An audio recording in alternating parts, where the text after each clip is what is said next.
Hello everyone, thank you for joining us for the last we're in the sessions, aren't we? Gosh, it's been a long day already for everyone, I'm sure. Now, I'd like to introduce a team from the Bass Coast Landcare Network, and they're going to introduce themselves as they come up and present individually, because there is quite a team of them. And they're going to be presenting on an integrated approach to restoring biodiversity across the landscape. So please give them a warm welcome.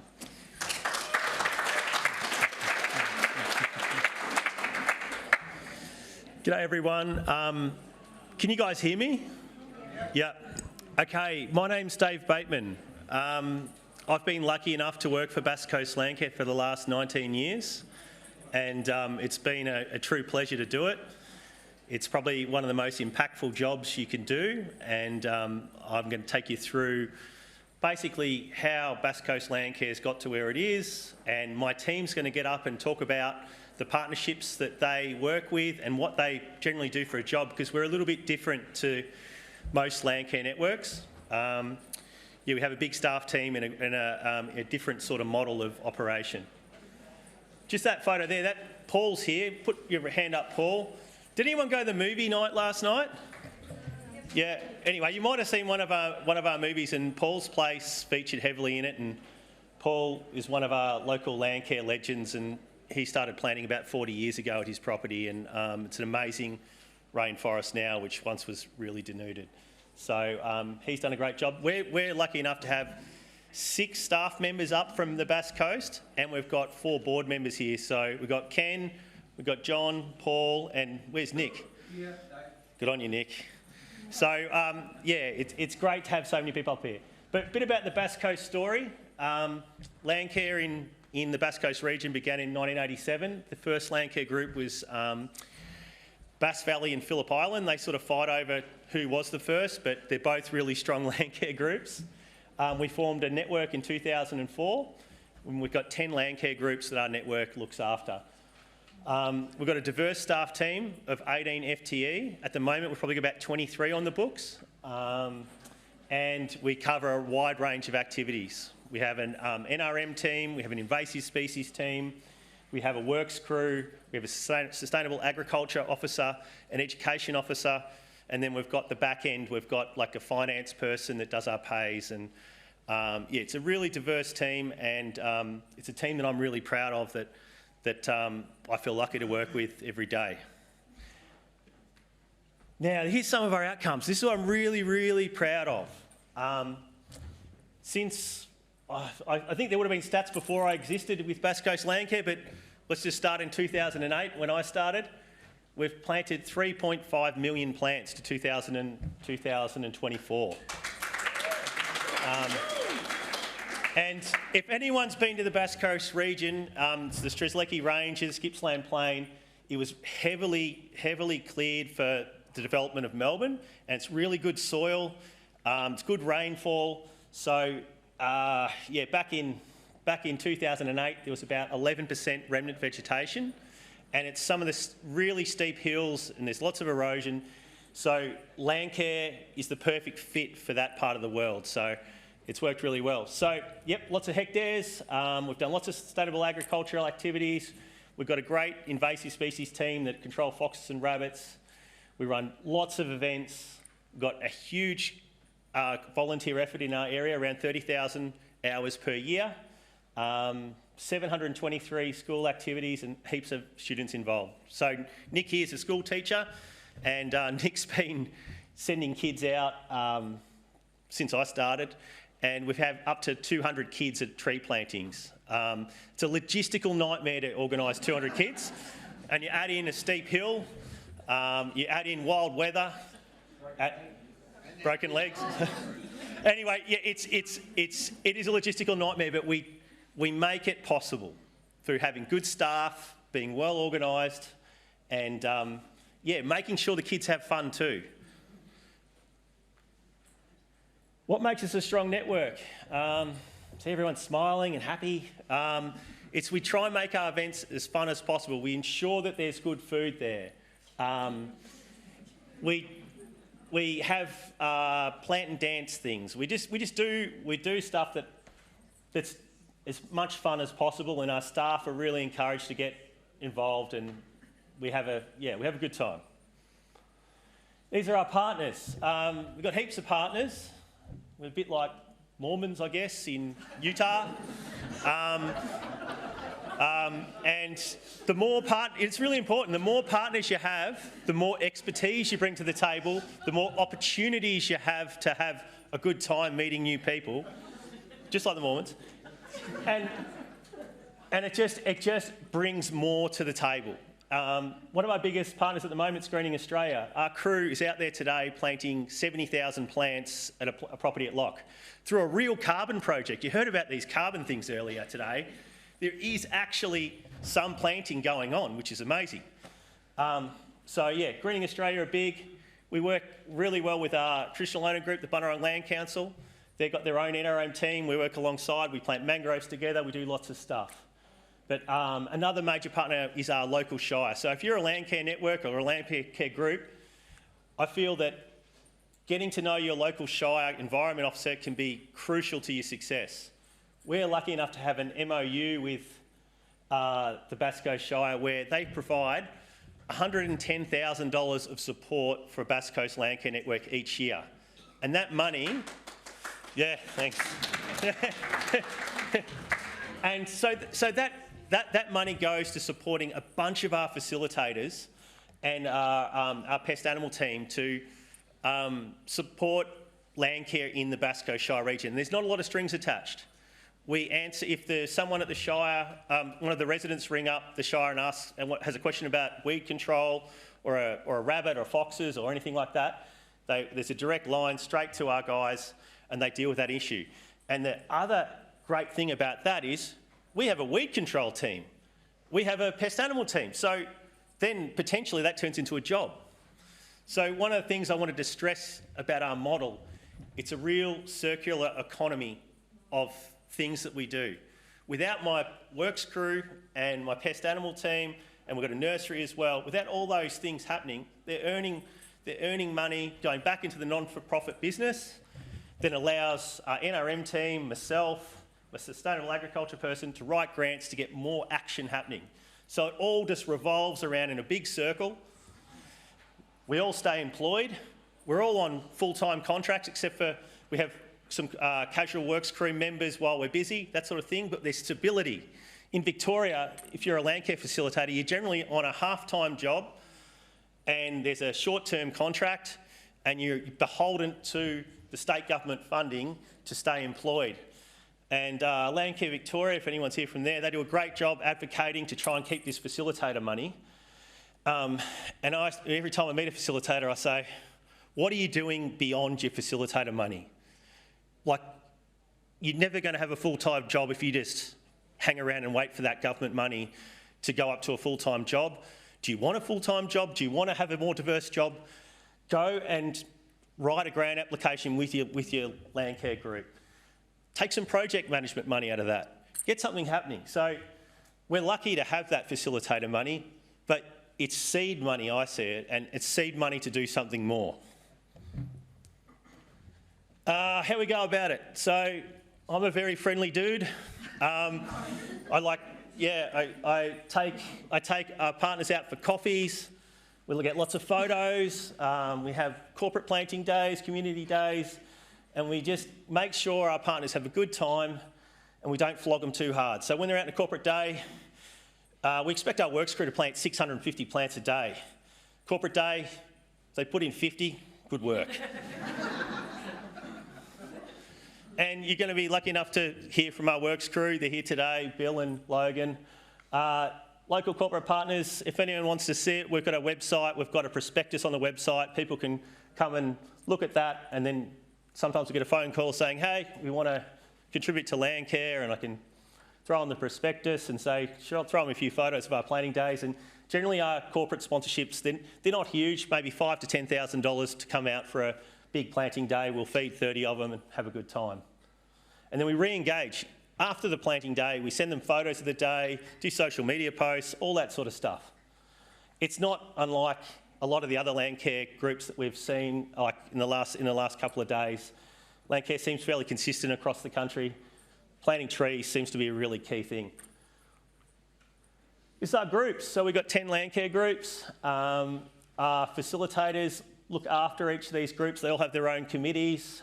We don't go to all their meetings, but we go to their events and we help them to get projects. We help write their grant applications. We take away all of the boring crap that the volunteers don't want to do, like reporting, managing finances for a Landcare project. We get our Landcare groups more involved in actually doing rather than, what do you call it? I don't know, administration. So, and I think that's why we can keep really strong volunteer engagement, because we do the less fun stuff and then they do the fun stuff. Our team, this is us on a team building trip. One of my big things as being a leader in life, in my Landcare network is I try and get the team away once a year. This is at Walkerville, and we do a bit of training and we just have a good time. So anyway, I'm going to hand over to Lauren, who is our NRM project officer. Thanks, Dave. Hi everyone, my name's Lauren. As Dave said, I'm the NRM project officer with Bass Coast Landcare. I've been here for about 2 years and it's by far the best job I've ever had. My main responsibilities in my role is meeting with landholders, farmers, partners, and I develop projects with them. We scope it out, we map it up. Once we've done all that, I go away and I try and find them the funding. So I do the boring bit, I write the grants. We contact our partners, we see where we can get the money from. Once we get the money, we make a budget, we make sure we can afford everything, and then I help project manage and get the project done on time and within budget. You can see here the top photo is a planting we did recently at a neglected railway line. We partnered with the Bunurong and Gippsland Threatened Species Group, and we planted 500 trees and did a heap of weed control, and that project was sponsored by VicTrack. And down the bottom there you can see that's our works crew on a cold Victorian day. As Dave said, our works crew plant at least 650 trees each every day. So that's us bucketing up. Every morning we go and we bucket up thousands of plants and we take them out to properties and we get them in the ground. Next slide, Dave. So I not only work with landholders, but I also work closely with our partners to develop projects. We do a lot of corporate planting days, and as you saw in one of the other slides, we have a massive list of partners. The main ones I work with are the Bunurong Land Council, our local Shire, West Skippy Catchment Management Authority, Melbourne Water and Greening Australia. We've done huge projects with Greening Australia this year. As Dave mentioned, at the moment we're planting 70,000 plants at the one property in Lock. You can see up the top there, that's one of our corporate planting days. That's with the local whale cruise boat. They come along every year, have a great time, we give them a good lunch and they get the trees in the ground. And then the bottom one with a local building group, and you can see there's Ken, our chair, he's in the crowd today, giving them their certificate and helping them for their contribution. It not only helps us out by their sponsorship, but it gets them out to do a team building day. They get to feel good and they get to give back to the community as well. Well done, Lauren.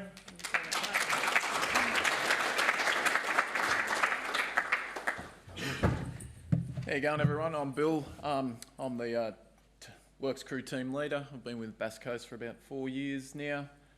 Team leader for about 2. Yeah, we deliver a fee for service, doing lots of things for revegetation. One of our main things. The bottom photo is that's our Works Crew there doing a wetlands planting down at Inverloch there. That was a huge one we've done there. Yeah, so we do revegetation, spot spraying, and get all the sites prepped for planting, direct seeding, all those sort of things, a lot of community plantings. We also do a lot of weed spraying, which is one of our main things. The top photo there is one of us spraying along the roadsides around our local council area. The next photo across there with the steps, that's another planting we did at a local place at Lock for a demonstration for a firewires planting. We've made the steps to access that planting so that everyone can go have a look at that. We do a lot of removal of invasive species trees. Willows and hawthorns are one of our main ones. Real pain to get rid of those hawthorns.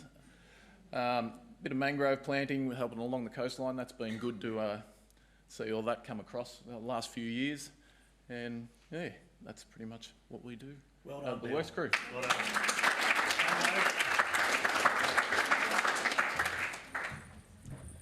Yes, so I'm Logan, and I've been with Landcare for about 3 going on 4 years.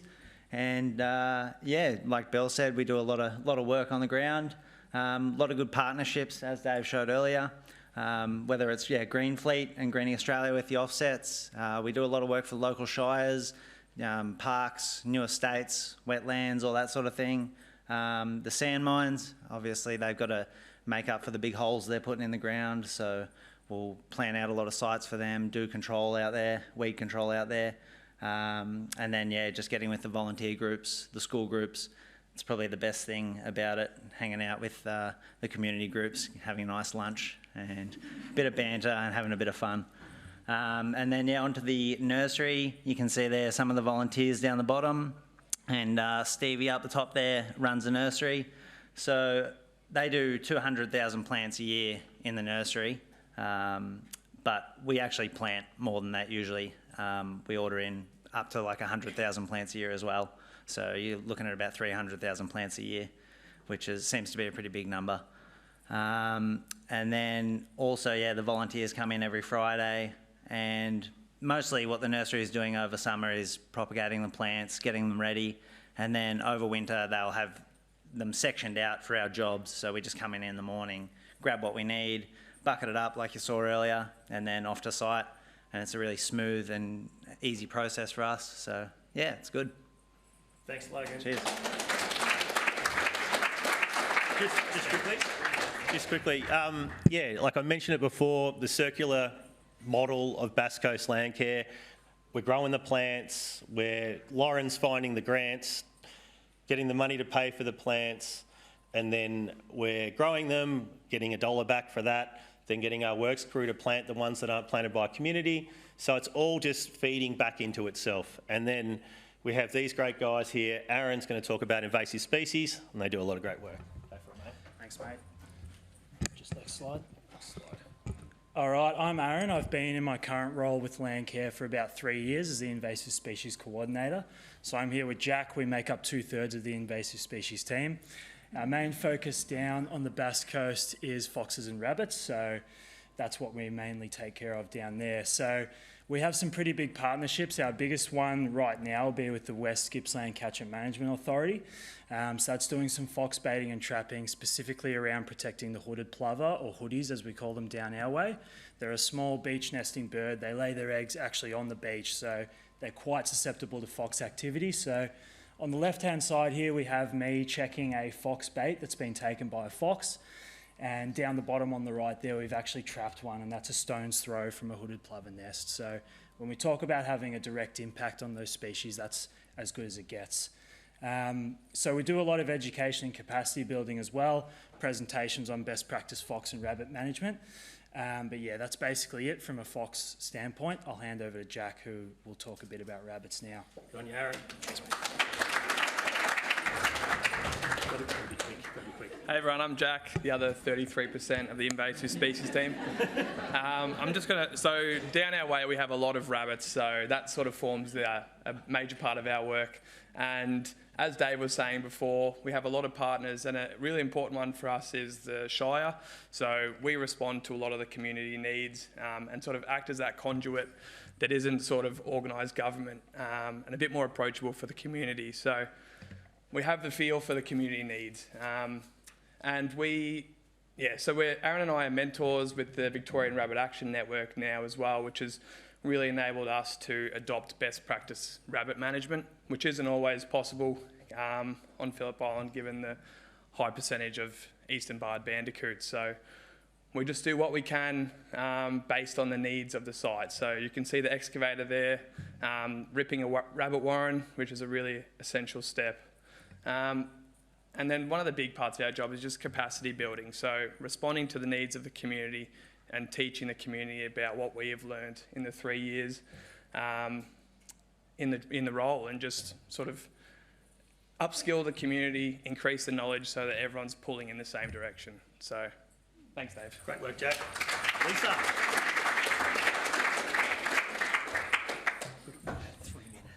Okay, everyone, I'm told I've got 3 minutes, so I'll get through this quick. I'm 100% of the education, training and communication team.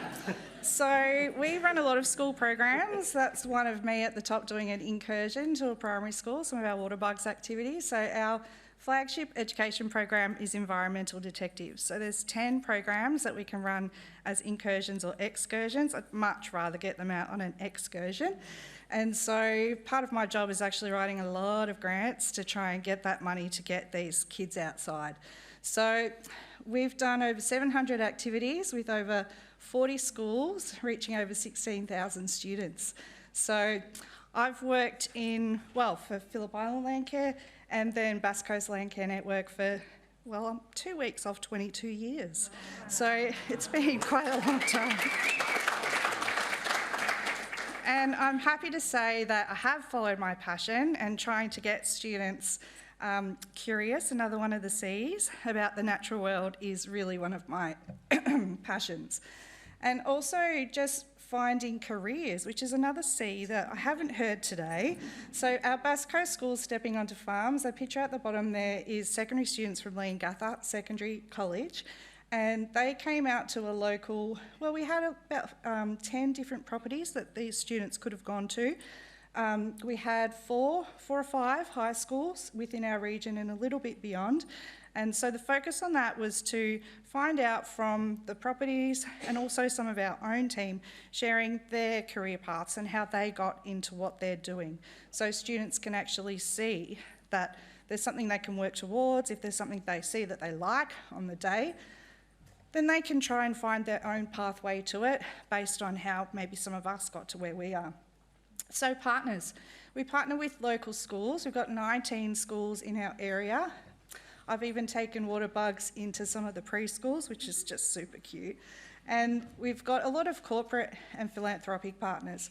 So our Environmental Detectives program started off with a huge amount of corporate funding from one of the power stations in Victoria. They have to spend their corporate social responsibility money somehow, so it might as well be on the environment and getting students out in it. And we have also partnered with the Victorian Government Department of Education, who funded the Bass Coast schools stepping onto farms. We've only got 1 minute. 1 minute. Preschool, my favourite. We've had our River Garden site in Bass for maybe 5 or 6 years now, and so we've started a River Garden Kids program, which is 3 to 5 year olds and their parents. So we saw that kind of part of the Landcare community was missing, getting those young families in. So this has been a great way to engage those young families. We also do a lot of targeted training days. We partner with Bass Coast Shire Council to do our Future Homes and Farms workshop. So our council declared a climate emergency, one of a few councils in Victoria who've done so, and done their climate action plan, which we've helped facilitate a lot of workshops and activities within that. We partner with Bass Coast Adult Learning, and we're actually running a new program called Climate Action Attitudes, where we're going in to the local libraries and doing story time with, I had to make climate fun for 0 to 5 year olds and their parents, which has been a challenge, and I actually start delivering that program next week when I get back. Wish me luck. So sustainable agriculture, Joel, who couldn't be with us today, runs this. So we have farmer discussion groups, we have a lot of large multi-partner projects. I'll just gloss over this a little bit. We work with neighbouring Landcare networks, universities, specialist scientists, and some of the best events are held in a shed, as you can see one of the bottom pictures there. Sometimes they're in a paddock. We've had a Master Tree Growers course at the top there, and we do work with a lot of industry groups as well. So that's enough from me. I'm going to hand it back to Dave to finish off. Well done, Lisa. I guess in conclusion, if you would like to find out more about Bass Coast Landcare, we're always up for a chat. And yeah, if you've got any questions, yeah, sing out.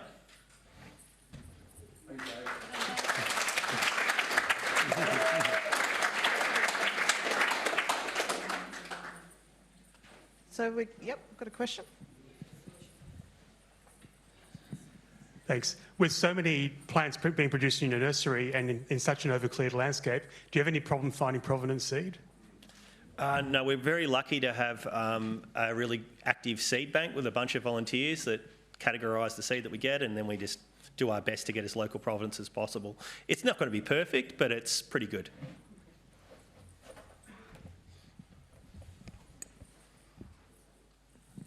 You've got a big operation, it's just really good, but you say you've got a volunteer board who runs it. Do you have trouble finding people willing to take on a big operation like that as a volunteer board? To be honest, our board is really strong. The Landcare groups themselves, we've got 10 groups. It's always a struggle to find people wanting to be treasurer, secretary, those sort of positions, but I think our board in general has a pretty good time. We take them away for tours, and it's a good fun thing to be a part of. And we've got 4 board members who've come up to Queensland here, and yeah, we've got some really good people there, and we've got a really simple, good strategic plan that allows us to go out and do all this really good Landcare stuff, which makes it like it's really fun. Yeah, I had a question about the fee for service. I'm from Greater Sydney Landcare. It's something that we're actually pursuing now, kind of looking into it. And we're kind of getting a barrier where we're like, how do we determine who we charge? You know, we've usually been working with landholders and I guess providing more volunteer support. So it's like not a monetary thing for a landholder or a group per se. So how do you like distinguish whether you charge or whether you go down like the grant route for someone? So we don't charge for community planting days. We generally build in some money for our staff to be there through the grants. The things we charge for are things that we've tendered for or contracts we've got with partners. So our farmers get a pretty good deal. We'll bring a bunch of volunteers out. The farmer's expected to put on a good lunch, as everyone's seen in the movies and bits and pieces. And so the farmers basically pay for a portion of their fence, and that's it. And my crew comes in, spot sprays, does that sort of groundwork, and then the farmer's really expected to put in 2/3 of the costs of fencing, which is expensive. It's still a big commitment, and also manage the project into the future. We can't come back and do their weeds because you'll never get a grant that runs for 5 or 10 years. It's an obligation of the landowner to then look after it, and that's a big challenge. All right, thank you, Dave, and the team from Bass Coast Landcare Network. Let's give them a big round of applause, please.